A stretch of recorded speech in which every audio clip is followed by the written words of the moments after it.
السلام عليكم ورحمة الله وبركاته. ازيكم عاملين ايه؟ يا رب تكونوا بخير وفي احسن حال. معاكم من جديد مع مطبخ ام حمزة. النهاردة ان شاء الله هنعمل احلى صينية عجة باسهل طريقة، وهتطلع معاك جميلة جدا. بصوا شكلها عامل ازاي، بصوا الجمال والحلاوة. بصوا جميلة جدا ومش مكتومة. لو عايز تعرفي الطريقة بتاعتي كملي الفيديو ده للاخر وان شاء الله هتعجبك جدا. السلام عليكم ورحمة الله وبركاته. ازيكم عاملين ايه؟ يا رب تكونوا بخير دايما. النهارده هنعمل ان شاء الله العجة، صينية العجة بأسهل طريقة. حاطين على الطاسة، هقول لكم المقادير زي ما انتم عارفين. خطوة بخطوة وانا بعمل. اول حاجة هنحط الطاسة على النار.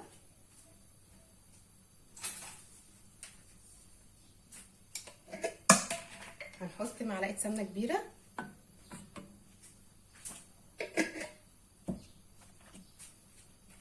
ومعلقة زيت كبيرة. تمام. هنا بقى معايا بصلايه وفلفل احمر وفلفل اخضر، وقطعت طماطم. زي ما انتم شايفين كده يا بنات، حطيت معلقه السمنه ومعلقه الزيت. لازم معلقه سمنه كبيره، انا بستخدم سمنه بلدي. بحط بقى دي هنعمل صينيه العجه. العجه بتحب اكتر حاجه في المكونات البصل والخضره. انا بستخدم كزبره بس. تمام، هتشوفوا معايا دلوقتي. هنحط، لازم ندبل الخضار. هنحط البصل،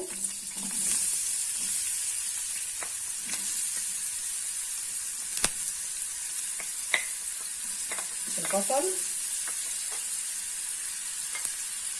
بصوا يا بنات، انا مش هحط كله، انا هحط نص وهسيب شويه صغيرين وانا بعمل العجه قدامكم. هحط بردك نص الفلفل، معظم الفلفل كده. تمام. هنسيب بقى المكونات دي تتبل كويس. زي ما انتم شايفين كده، هنسيب البصل والفلفل بتاعنا يدبل خالص. في النص هحط الطماطمايه بتاعتي.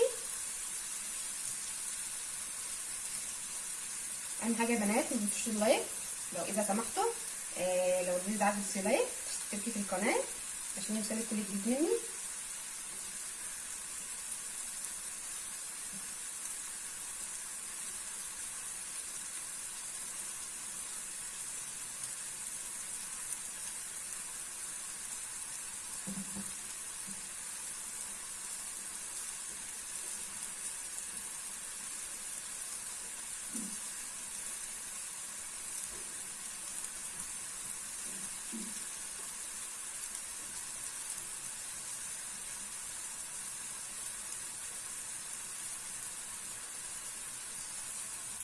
زي ما انتم شايفين كده يا بنات، سيبنا البصل والفلفل بتاعنا يدبل خالص.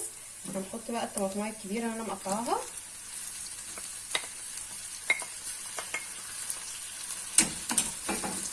هنسيب بقى كله ده يدبل. تمام، يدبل تاني مع الطماطم. يعني سيبنا بس حطينا الطماطم في نص السوا بتاع البصل. تمام. هنسيب بقى المكونات دي تدبل تاني، نسيبها بقى طبعا تبرد خالص. نيجي بقى مع بعض هنعمل البيض والخلطه مع بعض. مع بال ما ده يدبل خالص. وزي ما انتم عارفين لازم الفرن يشتغل قبل العجه عشان نتعامل معاها كانها كيكه. لازم الفرن بتاعنا قبلها يسخن. رجعت لكم تاني يا بنات. لما سيبنا طبعا الخليط اللي احنا عملناه مع بعض على النار، اللي هو البصل والفلفل والطماطم زي ما انتم شفتوا، يبرد خالص. لازم نسيبه يبرد عشان احنا طبعا هنحطه على البيض دلوقتي. النهارده ان شاء الله هنعمل احلى صينيه هنعمل احلى صينيه عجه. زي ما قلت لازم ده يبرد. هنسيب ده بقى ده على جنب. انا مقطعه خضره زي ما انتم شايفين، انا بقطع بس الكزبره بالمنظر ده. تمام، قطعناها زي ما شايفين. قطعنا الخضره زي ما قلت لكم.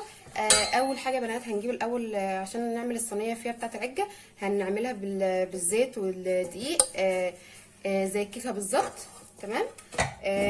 وتحاولي ما تكبريش الصينيه علشان طبعا مش عايزينها تلزق منك وما تهبطش منك. هقول لكم هنعملها ازاي. نفس طريقه الكيكه، يعني ايه، نفس نظام الكيكه. تمام، والفرن يكون قبليها سخن. تمام. هنحط بقى الخضار ده. هحط 4 بيضات. زي ما انتم شايفين كده يا بنات، انا هعمل 5 بيضات، قطعت قصدي سوري معلش، كسرت 4 بيضات، وهعمل بيضه هقول لكم هعملها زي على الوش بطريقه كويسه. لما نحط العجه بتاعتنا في الصينيه زي ما قلت لكم لازم نعفرها بالدقيق والزيت عشان ما تلزقش معانا، نفس النظام الكيكه بتاعتنا. تمام. انا حطيت كده البيض على الخضره، هحط الخليط اللي احنا عملناه على النار كده كله، كل اللي فيه كله ينزل على الخليط بالسمنه بكل حاجه زي ما انتم شايفين كده. هنحط بقى البهارات بتاعتنا، نحط معلقه صغيره كمون، انا ما بحطش بهارات كتير، هي معلقه صغيره كمون، ومعلقه كبيره، معلقه صغيره كبيره فلفل اسمر عشان البيض. تمام. نظبط الفلفل الاسمر بتاعها عشان البيض والزفاره. هنحط ممكن احط حاجه بسيطه بس بابريكا، ماشي، حاجه بس بسيطه كده. هحط معلقه صغيره بيكنج باودر، معلقه بس صغيره عشان ما تهبطش بس مني. تمام. انا حطيت كده المعلقه الصغيره بتاعتي. وهنحط معاكم الملح،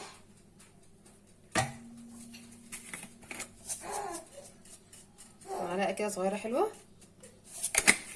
ودوق برضك وتشوفوا الملح بتاعها.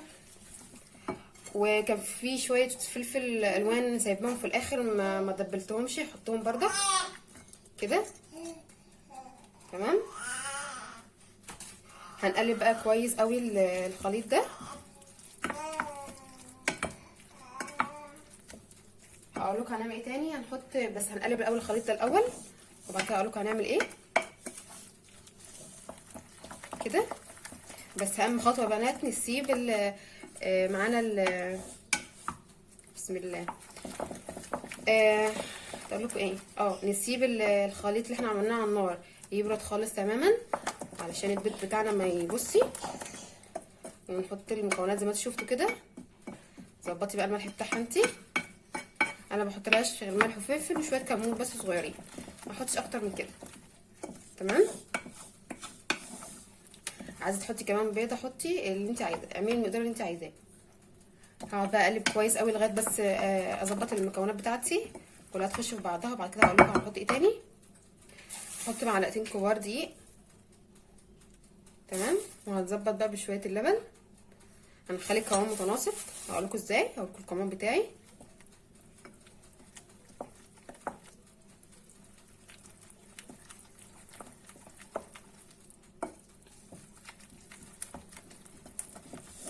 كده.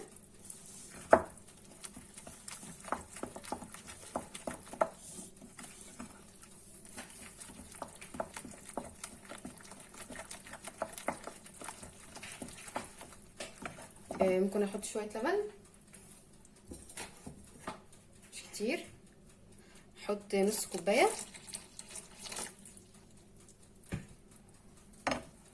تمام. ممكن احط كمان معلقتين دقيق. يبقى انا حطيت كده معلقتين كمان دقيق.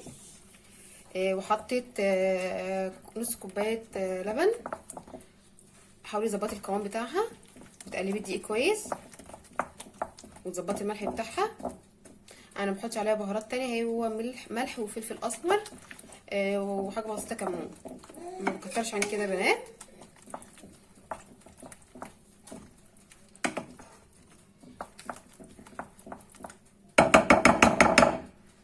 زي ما انتم شايفين كده يا بنات القوام بتاعي سايل خالص. انا حطيت كوبايه كامله كبيره من اللبن. لازم بقى نحط الدقيق لغايه بس ما تحسي ان القوام بتاعنا بقى مظبوط، علشان مش هينفع نحطها كده. تمام. طبعا هي محتاجه كمان شويه دقيق. بصوا يا بنات هي نفس نظام الكيكه. نقعد بقى نقلب لغايه ما القوام بتاعها يبقى مظبوط، وهقول لكم ازاي قوامه لازم يكون مظبوط. زي ما انتم شايفين كده يا بنات ده القوام بتاعي لازم يكون مظبوط. تظبطي الدقيق، انا حطيت معلقه قصدي سوري معلش، حطيت كوبايه كبيره لبن وحطيت الدقيق لغايه ما بقت بالقوام ده. هنقعد بقى نقلب كويس جدا زي ما انتم شايفين كده بالمضرب بقى بالمعلقه اللي انت شايفاه. لازم تقلبي كويس جدا وتدهني زي ما قلت لك الصينيه بتاعتك بالدقيق والزيت. ونسخن الفرن. تمام. زي ما انتم شايفين كده يا بنات، دي الصينيه بتاعتنا اللي هنحطها. انا بحبش اكبر الصينيه عشان العجه تبقى معايا عاليه.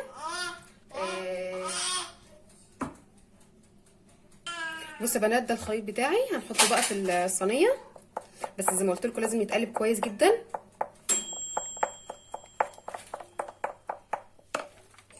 زي ما انتم شايفين بقى يا بنات، هنحط الخليط بتاعي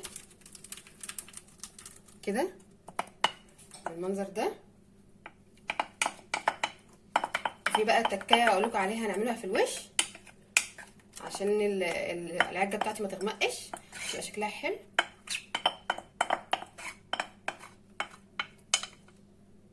كده. زي ما انتم شايفين كده يا بنات، حطيت العجه بتاعتنا في الصينيه. جبت عشان تبقى منظرها شكلها كويس من فوق وما تبقاش غامقه معانا. جبنا بيضايه وحطيت عليها، قطعت عليها فلفل اخضر، وحطي قطع عليها عادي، عايزه تقطع عليها حاجات بس بسيطه، فلفل احمر. بس انا قطعت عليها بس فلفل اخضر. هنحط بقى عليها من وش ومن فوق بس حاجات بسيطه، بس فلفل اصفر بس علشان الزفاره. تمام. وهنحطها على الوش.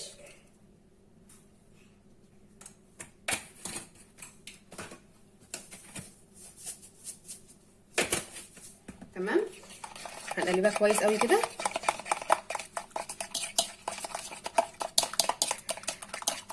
حاولي بقى توزعي البيضايه دي على العجه من فوق كده. حاولي توزعيها كده عليها عشان بس تبقى منظرها كويس كده كده.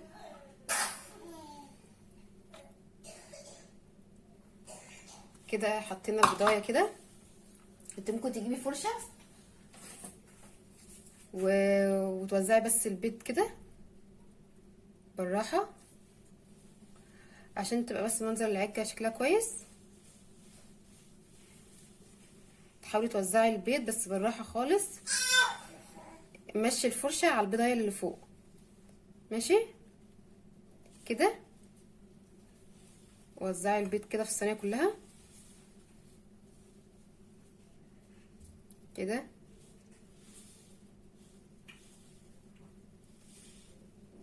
بس كده يا بنات، دخليها بقى الفرن.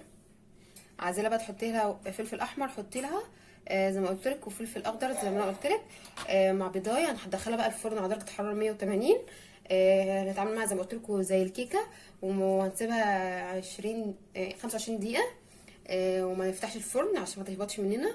ولما تطلع اوريها لكم، ما نطلعهاش عشان ما تهبطش زي ما انتم عارفين. اوريها لكم ان شاء الله لما تطلع. خليكم معايا. زي ما انتم شايفين كده يا بنات، خلصت العجه بتاعتي طلعت من الفرن وسبتها كده خالص في الفرن، وبعدها طلعتها. هقطعها معاكم واوريها لكم.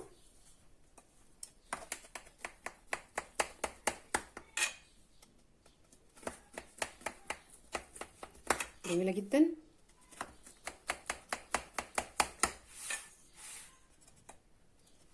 كده.